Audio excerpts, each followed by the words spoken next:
امام حسن کہتے ہیں میری اماں سارے کام کرتی تھی گھر کے. اب تو شہزادے ہیں نا ہمارے بچے, کام اور بچی, یعنی بچی میکے سے واپس آتی ہے تو سب سے بڑا دکھڑا یہ سناتی ہے کہ وہ کام بڑا کراتے ہیں. یہی ہے نا دکھڑا؟ ہاں نہ تو کریں. سب سے بڑا دکھڑا کیا ہے؟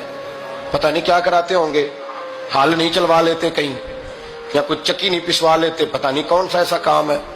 اور میں, آپ ناراض نہ ہو جانا, میں بھی بیٹی کا باپ ہوں, میں بھی بہنوں کا بھائی ہوں, میں بھی اس بات کو سمجھتا ہوں, لیکن ایک بات ذہن میں رکھنا کہ یہ بات نہیں ہے کوئی کرنے والی کہ سارے بچی کے ماں باپ جمع ہو کے پہنچ جاتے ہیں ہماری بچی جی کام بڑے کرتی ہے. مثلاً کیا کرتی ہے, کیا کرتی ہے وہ؟ آؤ میں بتاؤں میرے مصطفیٰ کی بیٹی کیا کرتی. میں نے سینکڑوں دفعہ یہ بات کی اور میرا دل کرتا ہے روزانہ کروں, پھر کرتا ہوں. دنیا میں کوئی اتنا غریب ہے جس کی بیٹی اتنا کام کرے کہ ہاتھوں پہ چھالے پڑ جائیں؟ ہے کوئی اتنا غریب تو اٹھ کے بتائے کہ میری بیٹی سسرال